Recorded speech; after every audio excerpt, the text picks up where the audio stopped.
Is it noise or silence that frightens us more? What does human evil sound like? A violent, terrifying sound, or something subtler, only apparent, like the shadow of a hand when you try to grasp it? This video was not easy for me. I tried to explore evil and give it a sound. I looked for answers in physics, literature, and art. I created algorithms, explored sounds, and read the thoughts of philosophers and theologians. And I gave my answer, a new musical composition.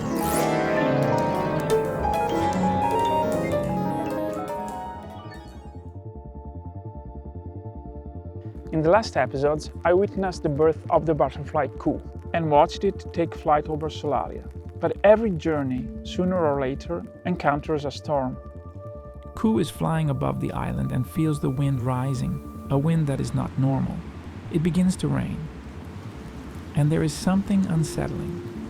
The rain does not fall evenly, but splits into two distinct rains, two flows, two winds that never mix.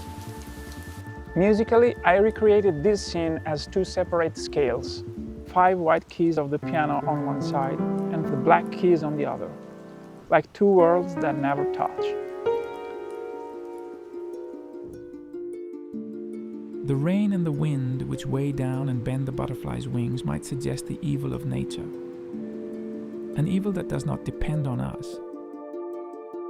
the vulnerability of every living being, the limits that space and time impose upon us. But in my composition, the divided rain does not represent nature. It represents humanity. It is the separation of the flows, the hidden order that splits the sky in two and makes every drop harder, every gust more violent. It is human division that makes evil worse than it already is, turning a storm into something that nature alone would not be able to produce. To represent the rain of black keys, I imagined a digital sound. So I wrote custom software that allowed me to create a virtual rain, choosing the number and size of the sonic drops, the musical notes, and even the impact of gravity on them. For the other rain, I needed something more organic, more physical. I looked for it inside my piano, placing sheets of aluminum foil on the strings to dirty the sound, to make it dull, like the ticking of water. This is how I arrive at the two rains, but why one digital and the other acoustic?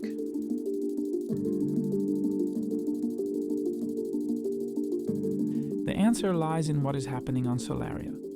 That storm is not natural. It is the echo of a fracture tearing the island apart.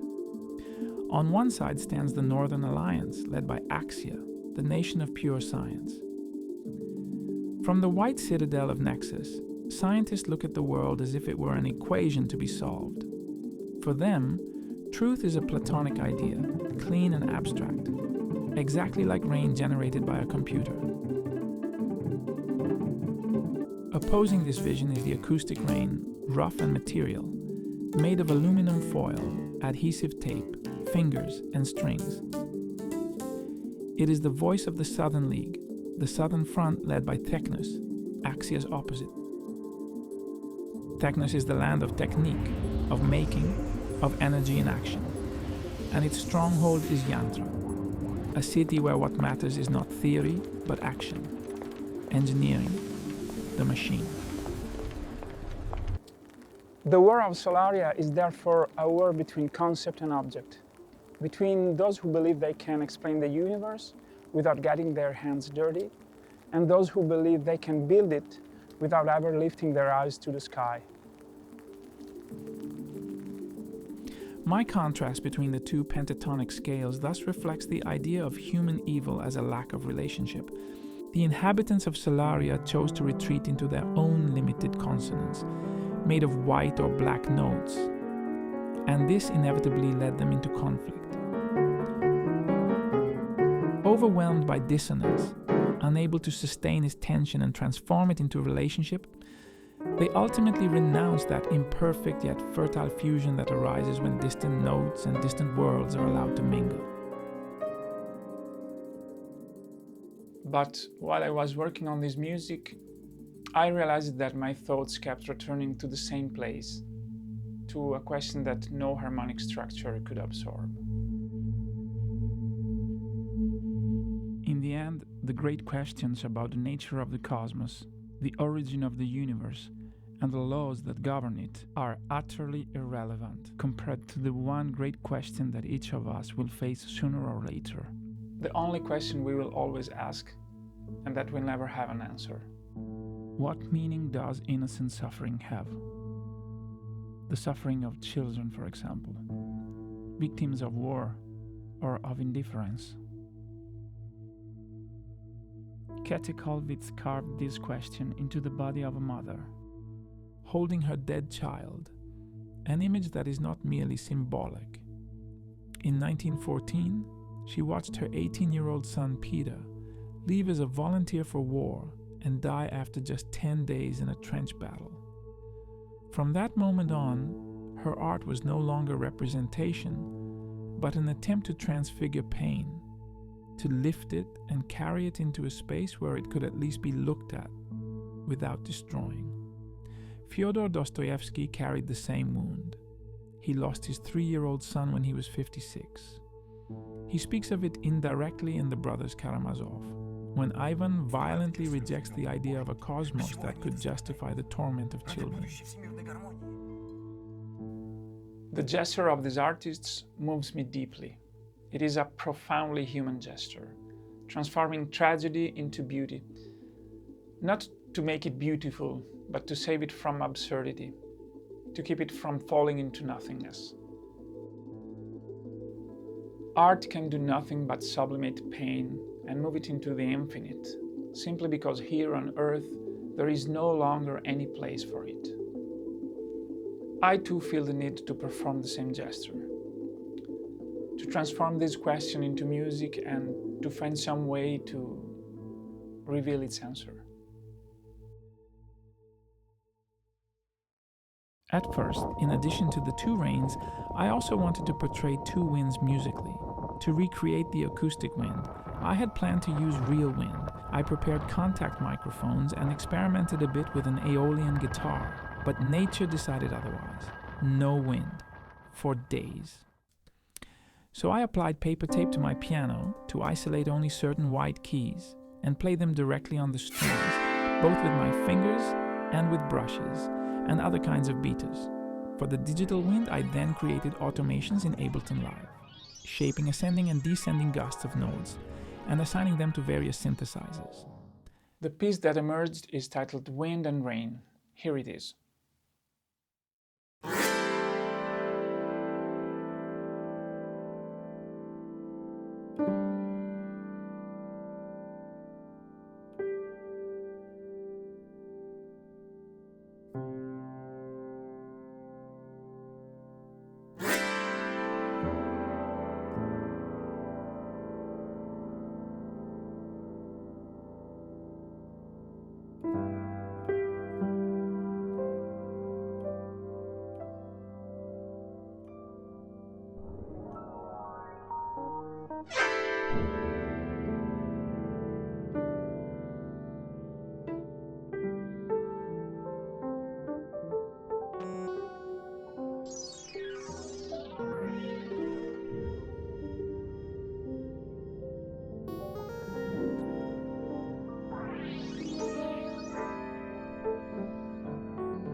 This piece joins the previous segment Coup, and I'm already working on the next one that will continue this composition.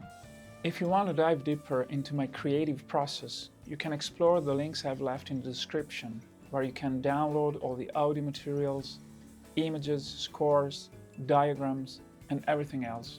You can also listen directly to the playlist The Game of Music on Spotify. If you do, I recommend enabling gapless playback and reducing the initial fade-in to a minimum.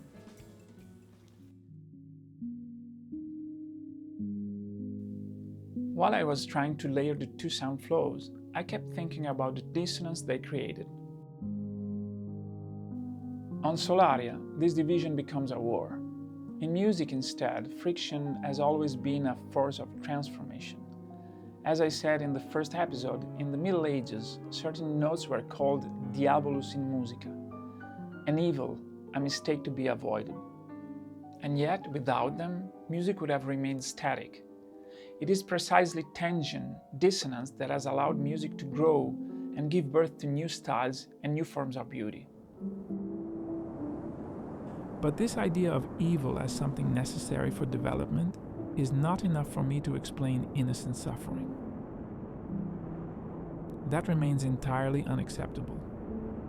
Many Eastern philosophies do not conceive of good and evil as symmetrical forces in conflict, but as dynamic polarities that transform into one another, a bit like two sounds in counterphase. A perfect balance in abstraction, but silently terrifying in the flesh of those who suffer. If this were the case, then innocent suffering would be a malicious whim, a useless grain of sand in a blind mechanism.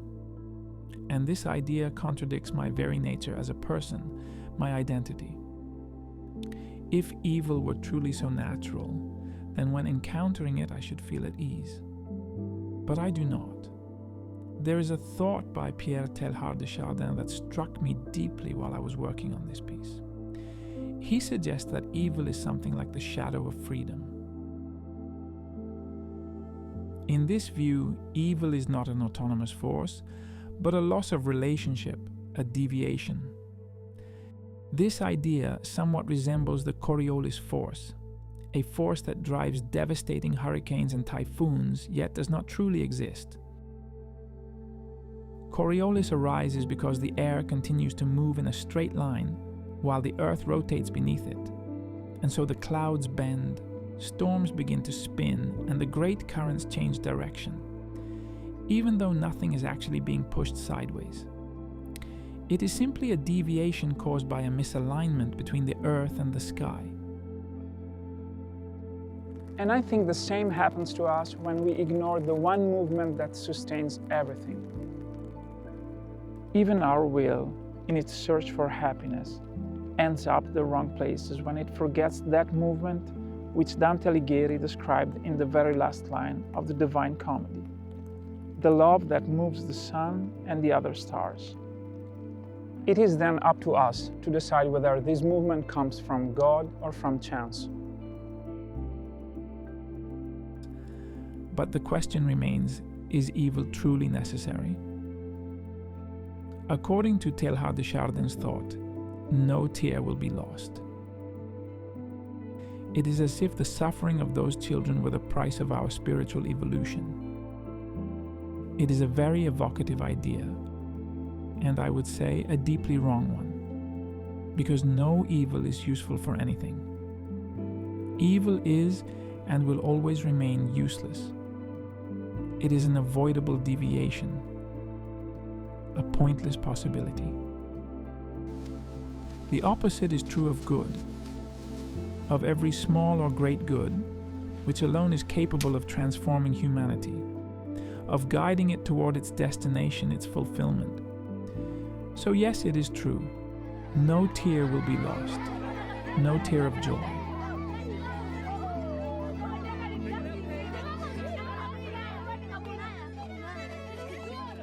And yet, faced with an useless and devastating evil, what can our response be?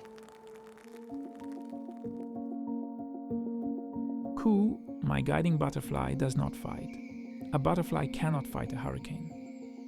And it does not flee either, because there is no elsewhere to escape to. Ku does something that reminds me of the final kiss in The Grand Inquisitor by Fyodor Dostoevsky, or of figures like Eddie Hillesum. It looks for a cave, a refuge at the foot of the mountains where the fighting takes place. This is not an act of weakness, quite the opposite. Ku resists, and it does so by protecting within itself that core of humanity, love and kindness, which is trampled outside. Ku bears witness to evil. It observes the darkness outside the cave, but does not take part in it. It defeats it simply by safeguarding love within itself.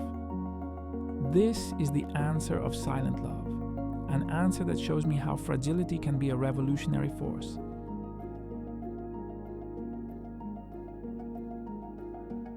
And in the darkness of this cave, Ku is not alone. There is something there, someone. A lamp shines in the darkness. A boy is watching it, his eyes wide open.